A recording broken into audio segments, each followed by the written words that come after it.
And welcome everybody to another episode of Tidal Flooding Talk. I am meteorologist Joe Martucci here with my TFT team. That's like the TFTT. A lot of T's in that one. Dan Skeldon, Palma Shiles, and we are here just 2 weeks before Memorial Day.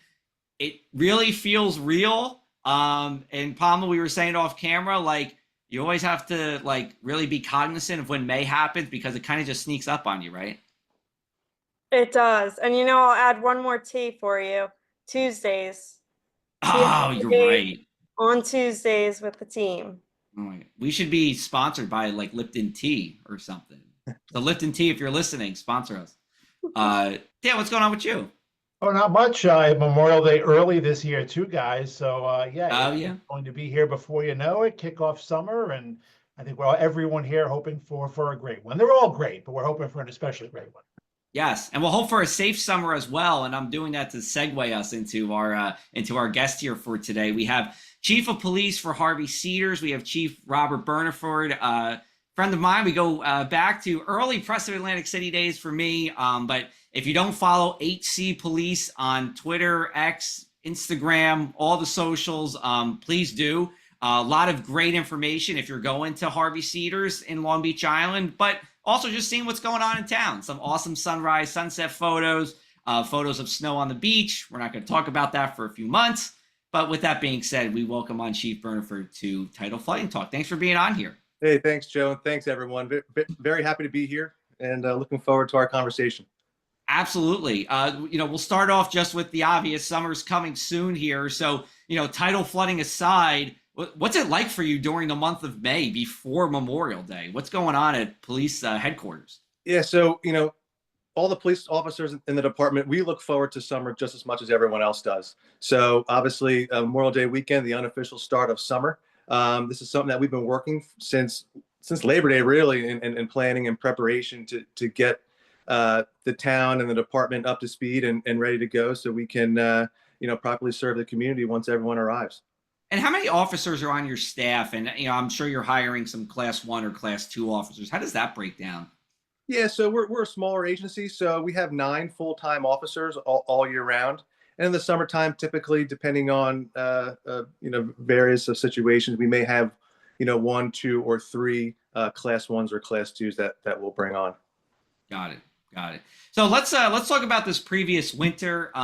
We talked about this off camera, but the good news was there really wasn't a lot of tidal flooding in Harvey, Cedars, or anywhere at the shore.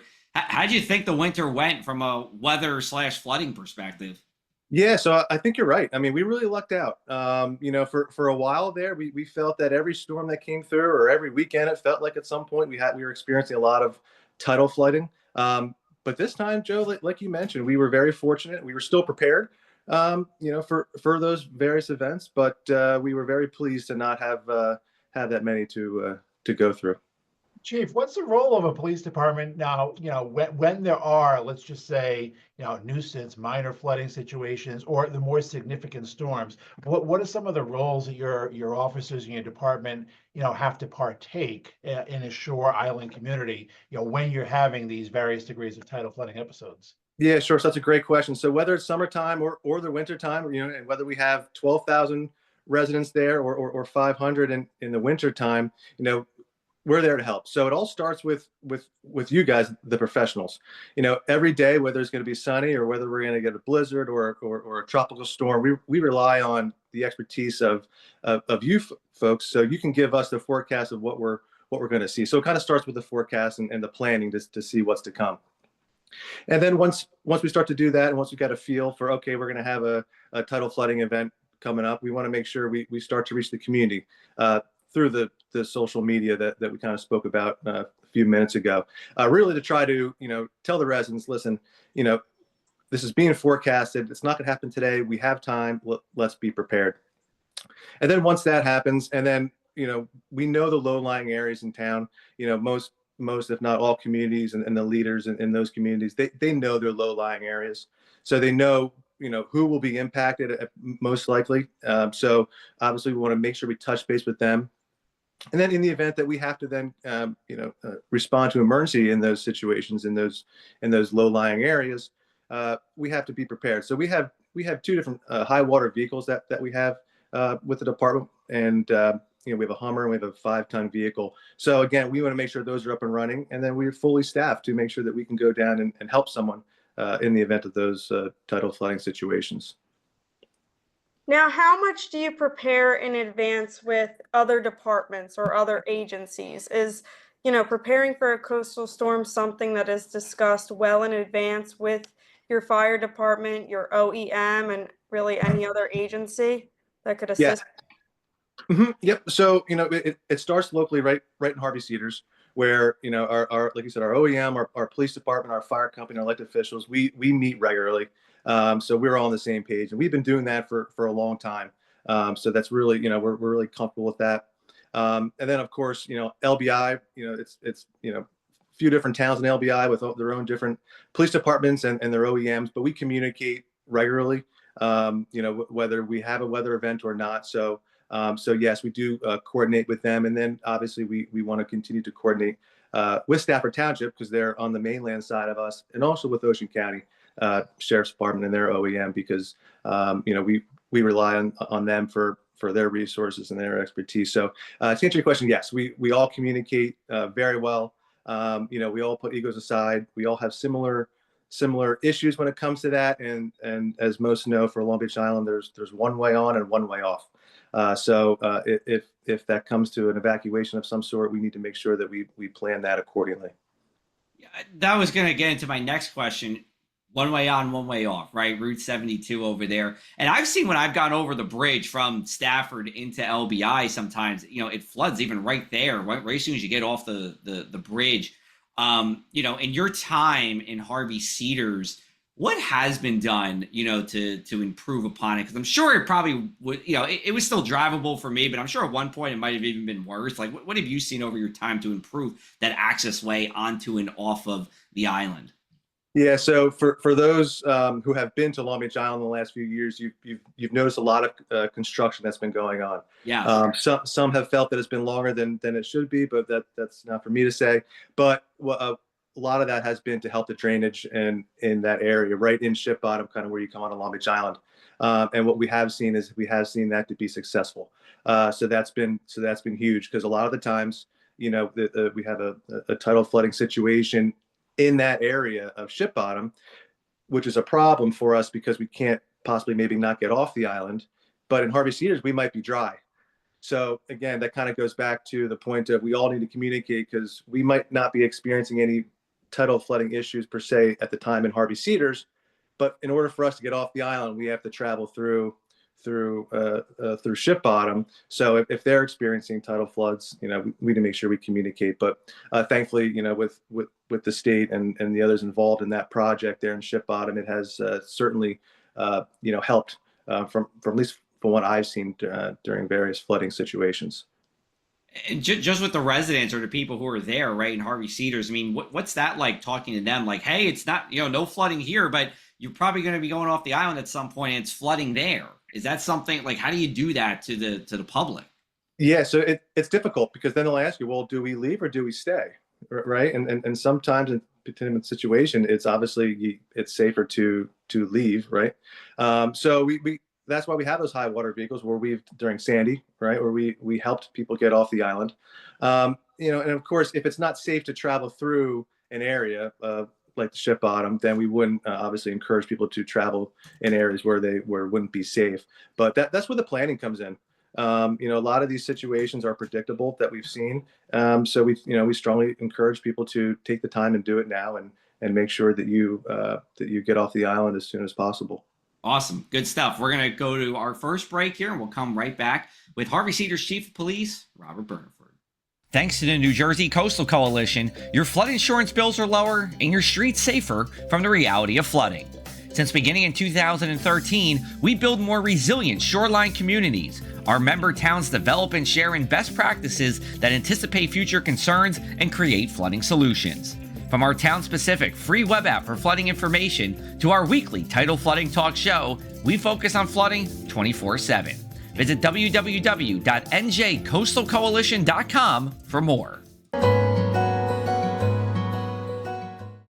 Welcome back. You're watching Tidal Flooding Talk. We're brought to you by the New Jersey Coastal Coalition, and we are a nonprofit organization always trying to raise awareness about flooding. Now, we urge people to stay safe and act fast. Floodwaters are not just an inconvenience. They can cause fires, contamination, and serious structural damage. If severe flooding is expected and officials recommend evacuation, don't wait, just go. Have an emergency plan in place, prepare for the worst, and prioritize safety overall.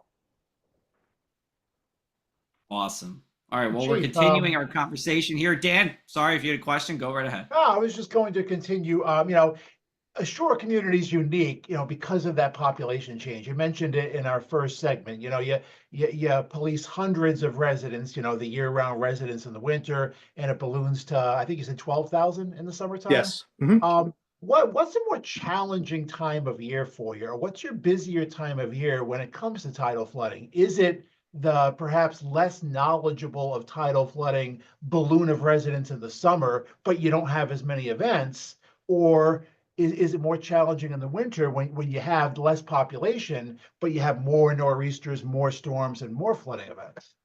That's a great question. And, the first thing I think about is, really it is the summertime because, our year-round residents, they know the deal.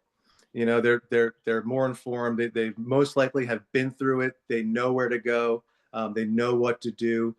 So, I mean, obviously that does present some challenges too. But I would say certainly in the summertime when you have 12,000, people, some of those are first time, to the LBI or Harvey Cedars, and and it's getting the information out to them. So do they follow our social media? Can they access our website? We have electronic variable message boards that we put out. So it's getting that word out to everybody, and our year-round population, they see the importance or the significance of what's going to happen, where sometimes if they've never experienced this, you say, oh, okay, well, it's just a little water, but obviously all the other issues that come with that. So, and then also within a short amount of time, trying to explain a lot of that to someone who's here on vacation is a huge challenge. Absolutely. Just kind of a follow-up to that. And we asked this in our last episode we had with Trisha Hendricks and Kate May. Someone in Avalon, Scott Wolves, a borough administrator, he said, in Avalon, we have an average turnover of 9 years with the average homeowner. I don't know if you know the exact numbers, but does that seem about right to you? And if the answer is yes, that means that a lot of them weren't around when Sandy hit in 2012. How do you kind of reconcile the two?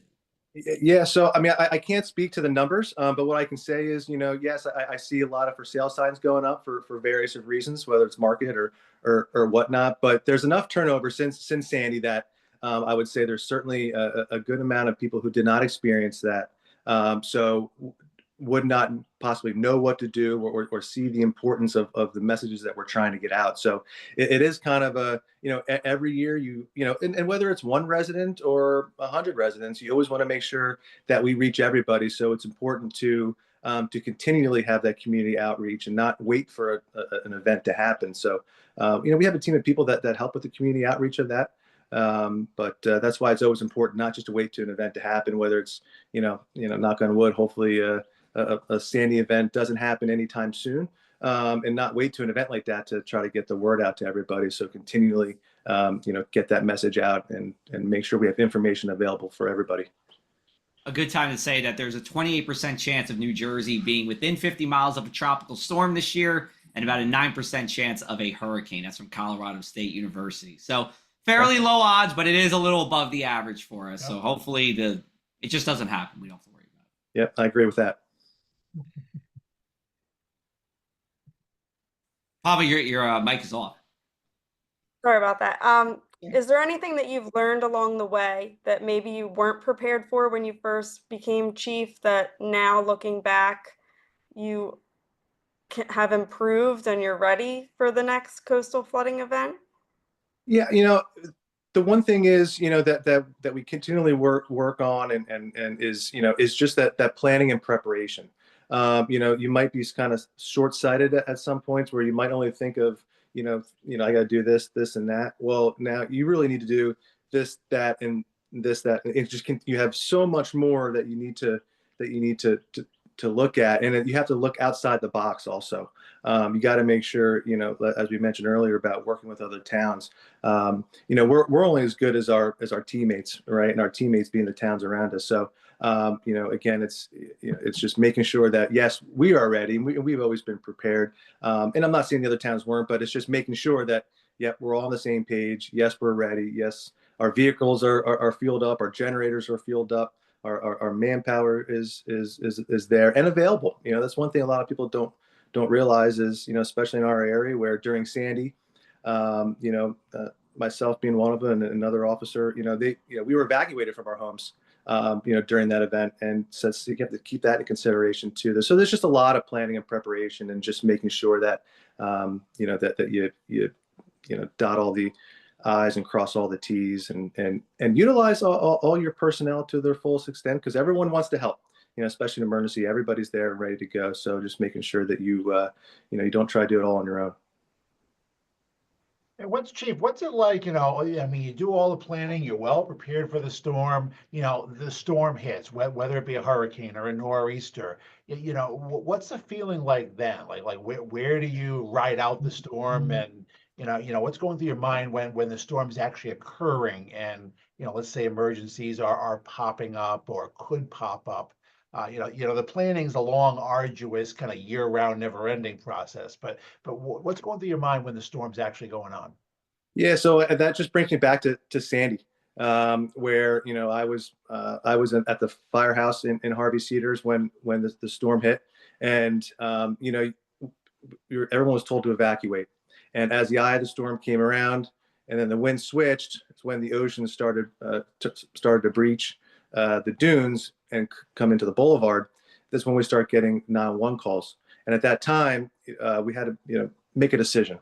Do we put the first responders at risk to try to get into a situation where may be unsafe for them, to go out and help these people, or turn around and get back to safety. So so once the storm hits, you just hope that everyone did listen to the evacuations, if they were in place at that time, and you just really hope that once the storm passes, everything is not as bad as you had planned for. So you kind of hope, plan for the worst and hope for the best. But you kind of there's not really much you can do sometimes in a severe storm. You can kind of just have to wait it out and hope for the best. Evacuating LBI, something that doesn't happen often, thankfully. But is there an order into how you're supposed to evacuate? And if so, where's Harvey Cedars on that list? And for people who are watching, Harvey Cedars is pretty far north in Long Beach Island, pretty close to the tip. Mm-hmm. Yep. So when for OEM and the officials, when we called for the evacuation, we didn't set, okay, Harvey Cedars, you're up today, or Surf City, you're up tomorrow.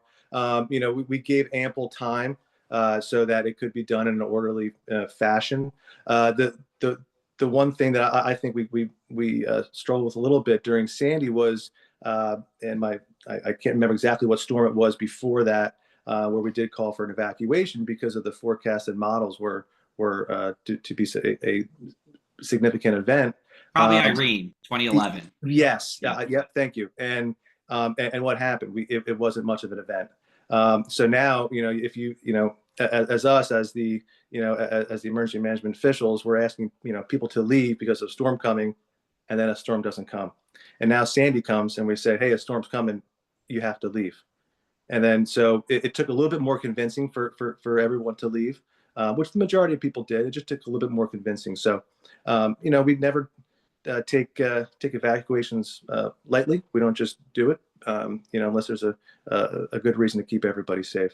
Yeah, and I think that's one of the big questions that we'll never know. What happened if Irene didn't happen and only Sandy happened? How would things be different? Would they be different?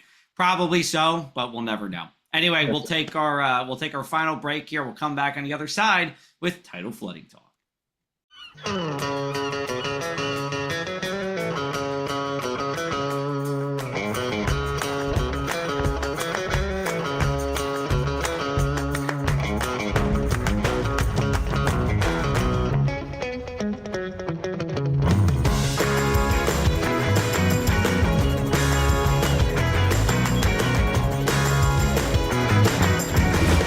what the Down Beach Seafood Fest is all about. It's about community, it's about friends, it's about culture, right? The food culture in Atlantic County is rich.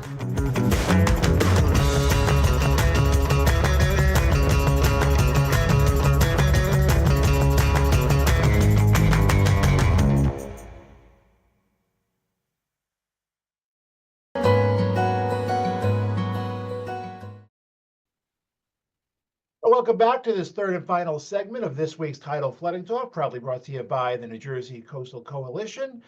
Here with Chief Robert Burnaford from the Harvey Cedars Police Department. Continuing our discussion, Chief, you mentioned earlier, responding to vehicles, let's say, or emergencies, vehicles that get stuck in water, or flooded residents that may be trapped.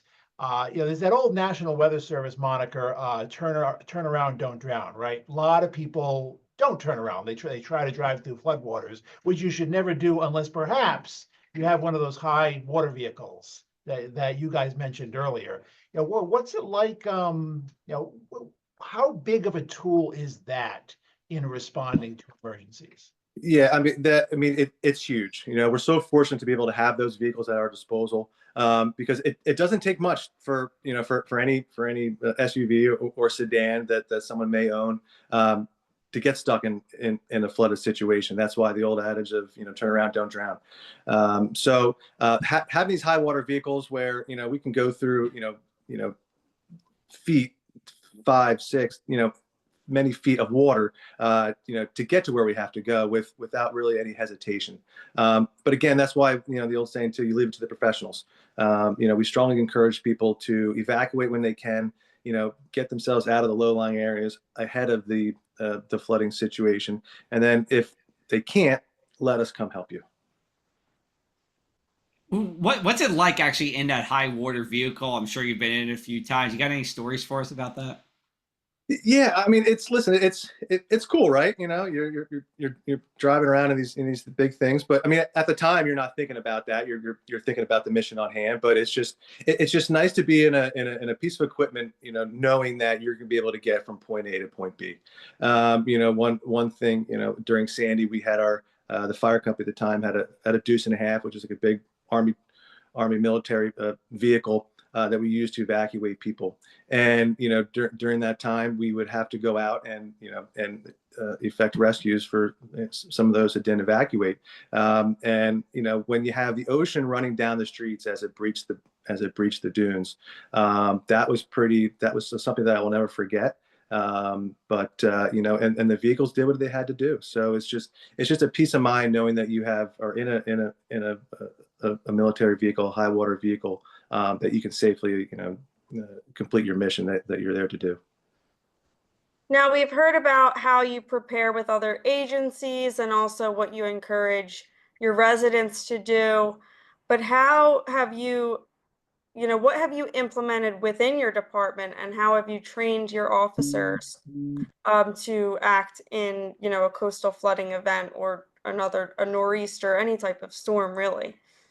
Yeah, sure. So kind of all the things that we talked about, that planning that we do, the staffing, we make sure that we bring the staff in before the storm, and making sure that they know how all the vehicles run. Where do you have to go to make sure that the generators are fueled up? Just making sure that not just one person knows what to do in that situation, is that everybody's knowledgeable. Even before the storms, we make sure that our officers are familiar with how to use all the equipment that we'll need during a storm. So really, it's in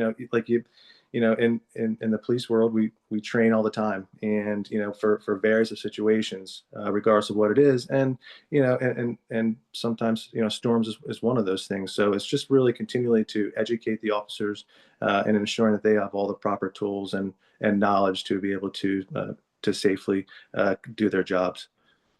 Well, I did appreciate what you had said before. It's, everyone really has to put their egos aside when it comes to natural disasters or any type of storm, because, it takes a team to really keep everyone safe and do what's right for the community. Yeah, that's right. And I can speak for Long Beach Island. Like I said, there are more than one municipality on Long Beach Island. And what I can say is we are all unique, but yet we all work well together. And all the police chiefs, we talk, daily with each other about, various of different things. And, if you're on LBI, you will be very safe and well taken care of. Absolutely. And I always feel very well taken care of when I'm in LBI, which has been too long. I haven't been in LBI in a while. I gotta change that. I gotta get back up to Harvey Cedars. Absolutely. Well, you're always welcome. I appreciate that. All right, so we got a few minutes left. We're gonna end the show as we do every week, which is what is the one thing you can't stop talking about, tidal flooding or otherwise? Chief, you're our guest. You go first. What's one thing? So, I mean, listen, like I said before, personally, I love the summertime, right? And so are our officers. So as soon as, and I'm a warm weather person, I'm a beach person. So as soon as September, October are kind of wrapping up and we're getting into the winter time, I'm thinking about next summer again. So, hopefully we don't have any tidal flooding situations, but if we do, like we've spoken about, we're well prepared and, here to help. Awesome. Well said. Palma? I couldn't agree more. I'm ready for the summer, certainly. And of course, that does, I don't want to think about flooding. I really don't, but I'm not going to stop. So, I'll just keep that in mind. Be ready. All right. Dan? I will say with the Memorial Day weekend coming up, just remember from a weather standpoint that of the summer holiday weekends, it's always the iffiest, right? Labor Day is great. The water's warm. Unless there's a hurricane, Labor Day is your best bet. July 4th, it's hot, humid. You got thunderstorms. Memorial Day, you can be anywhere from like 40 something in drizzle to 90 something in heat and anything in between. So it's always a gamble planning outdoor stuff on Memorial Day holiday weekend. But regardless of the weather, it's a great time, start of summer. Yeah, and Memorial Day 2021 will always stick out in my mind because it was so cold and wet from Friday night all the way to Sunday. That was incredible. Monday was fine, but it was cool. Anyway, I'm going to go with this. I have to now. While recording this, it's not my birthday. When you're listening to this, it is my birthday. So I'm going to give I'm going to give my future self a happy birthday to myself for May 13th. Now, meteorologist, is that a lot of pressure on you for, Memorial Day weekend, 4th of July weekend to have the right forecast? No, you got to get the Joe Martucci birthday weather right. Who cares about Memorial Day? You have to give him the good weather. Hey, listen, man, Memorial Day and my birthday are very similar. I have had 49 and raining, and it's been 85 and humid. So pretty similar. But, we'll see. I don't know what the weather's going to be like for my birthday yet. Let's hope it's 72 and sunny when you're listening to this. Well, happy birthday, Joe. Happy birthday. That's great. Thank you. All right, so we're going to wrap up for this week's episode of Tidal Flooding Talk. Chief Burnaford, we really appreciate you coming on. Tell everybody where they can follow you and what's going on with the police department. Yeah, thank you very much. We're very active on social media. AC Police on Instagram and X or Twitter, X, whatever you call it right now, and Facebook or our website acpolice.org. So hopefully come down and visit us this summer. Absolutely. Yeah. Go over to Harvey Cedars if you haven't. You'll be taken care of. We hope you stay safe this summer, Chief, and we'll look forward to talking to you soon. Thanks again. Likewise. Thank you, guys. Thanks, Chief. Thanks.